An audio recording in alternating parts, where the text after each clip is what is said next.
ನಷ್ಟದ ವರದಿಯನ್ನು ನೀವೇ ಕಂಪನಿಗೆ ನೀಡಬೇಕು. ಇಲ್ಲಿದೆ ಟೋಲ್ ಫ್ರೀ ನಂಬರ್. ರೈತ ಬಾಂಧವರಿಗೆ ಎಲ್ಲರಿಗೂ ನಮಸ್ಕಾರ. ಬೆಳೆ ವಿಮೆ ತುಂಬಿದಂತಹ ಎಲ್ಲ ರೈತರಿಗೆ ಒಂದು ವಿಶೇಷ ಸೂಚನೆ. ಏನಪ್ಪ ಅಂದರೆ ಬೆಳೆ ತುಂಬಿ ಯಾವುದೇ ಇನ್ಫಾರ್ಮೇಷನ್ ಕೊಡ್ತಾ ಇಲ್ಲ ಅಂತಂದೇಳಿ ಹೇಳ್ತಾ ಇರ್ತಾರೆ. ಅದಕ್ಕೋಸ್ಕರ ಈ ಇನ್ಫಾರ್ಮೇಷನ್ ಬೆಳೆ ತುಂಬಿದ ಮೇಲೆ ಏನು ಮಾಡಬೇಕು ಮತ್ತು ಯಾವ ಥರ ಕಂಪ್ಲೇಂಟ್ ಮಾಡಬೇಕು, ಯಾವ ನಂಬರಿಗೆ ಕಂಪ್ಲೇಂಟ್ ಮಾಡಬೇಕು ಅಂತಂದೇಳಿ ಈ ವಿಡಿಯೋದಲ್ಲಿ ಸಂಪೂರ್ಣ ಮಾಹಿತಿ ಕೊಡ್ತೀವಿ.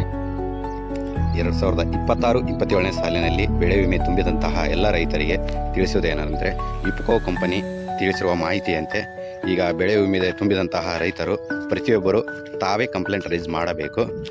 ಕಂಪ್ಲೇಂಟ್ ರೈಸ್ ಮಾಡುವಂತಹ ನಂಬರು ಈ ಕೆಳಗೆ ನೀಡಿರಲಾಗಿರ್ತದೆ. ದಯವಿಟ್ಟು ಆ ನಂಬರ್ಗೆ ಕಾಲ್ ಮಾಡಿ ನಿಮ್ಮ ಬೆಳೆಯ ಮಾಹಿತಿಯನ್ನು ಇಪ್ಕೋ ಕಂಪ್ನಿಗೆ ನೀವೇ ಸಲ್ಲಿಸಬೇಕು. ಮತ್ತು ಯಾವ ರೀತಿ ಹಾಳಾಗಿದೆ ಎನ್ನುವುದರ ಬಗ್ಗೆ ಮಾಹಿತಿ ಕೊಟ್ಟು ಅವರಿಗೆ ಕಂಪ್ಲೇಂಟ್ ಮಾಡಿದ ನಂತರ ತದನಂತರದಲ್ಲಿ ಆ ಕಂಪನಿಯ ರೆಪ್ರೆಸೆಂಟೇಟಿವ್ ನಿಮ್ಮ ಹೊಲಕ್ಕೆ ಆಗಮಿಸಿ ಬೆಳೆಯ ಸಮೀಕ್ಷೆಯನ್ನು ಮಾಡಿ ಬೆಳೆ ಯಾವ ರೀತಿ ಇದೆ ಮತ್ತು ಬೆಳೆಯ ಸ್ಥಿತಿಗತಿಯನ್ನು ಪರಿಶೀಲಿಸಿ ಅದರ ಮೇಲೆ ನಿಮಗೆ ಕಂಪ್ಲೇಂಟ್ ರೈಸ್ ಅವರು ಕೂಡ ಮಾಡಿ ತದನಂತರ ಎಷ್ಟು % ಕ್ಲೈಮ್ ಆಗುತ್ತೆ ಅಂತಂದೇಳಿ ಮಾಹಿತಿ ಕೂಡ ಅವರೇ ಕೊಟ್ಟು ಹೋಗ್ತಾರೆ.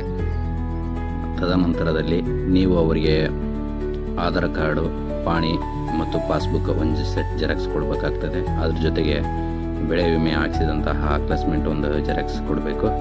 ಇದೆಲ್ಲ ಆದ ನಂತರ ಒಂದಿಷ್ಟು ದಿನಗಳಾದ ಮೇಲೆ ನಿಮಗೆ ಒಂದು ಮೆಸೇಜ್ ಬರ್ತದೆ. ಅದಾದಮೇಲೆ ನಿಮಗೆ ಸಂರಕ್ಷಣಾ ಪೋರ್ಟಲಿಗೆ ಹೋಗಿ ಅದರಲ್ಲಿ ಪರಿಶೀಲನೆ ಮಾಡ್ಕೋಬೋದು, ಸ್ಟೇಟಸ್ ಚೆಕ್ ಮಾಡ್ಕೋಬೋದು, ಏನಾಗಿದೆ ಏನಿಲ್ಲ ಅಂತಂದೇಳಿ. ಇಷ್ಟೆಲ್ಲ ಮಾಹಿತಿ ಆದ ನಂತರ ನಿಮಗೇನಾದರೂ ಇದರಲ್ಲಿ ಗೊಂದಲಗಳಿದ್ದರೆ ದಯವಿಟ್ಟು ಈ ಕೆಳಗೆ ಒಂದು ನಂಬರ್ ಕೊಡಲಾಗಿರ್ತದೆ. ದಯವಿಟ್ಟು ಆ ನಂಬರ್ಗೆ ಕಾಲ್ ಮಾಡಿ ನೀವು ಮಾಹಿತಿ ಕೇಳ್ಕೋಬೋದು.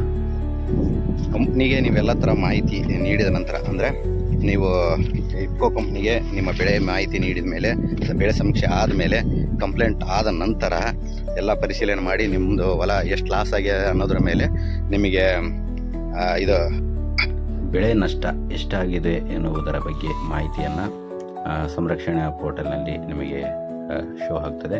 ಅದಾದ ನಂತರ ಎಷ್ಟು ಬೆಳೆ ನಷ್ಟ ಆಗಿರುತ್ತದೆ ಅದರ ಸಂಪೂರ್ಣ ಅಮೌಂಟು ನೇರ ನಿಮ್ಮ ಅಕೌಂಟಿಗೆ ಬಂದು ಜಮಾ ಆಗುತ್ತದೆ. ಹೆಚ್ಚಿನ ಮಾಹಿತಿಗಾಗಿ ನನ್ನ ನಂಬರ್ ಕೆಳಗಡೆ ಕೊಟ್ಟಿರ್ತೀನಿ, ಸಂಪರ್ಕಿಸಿ.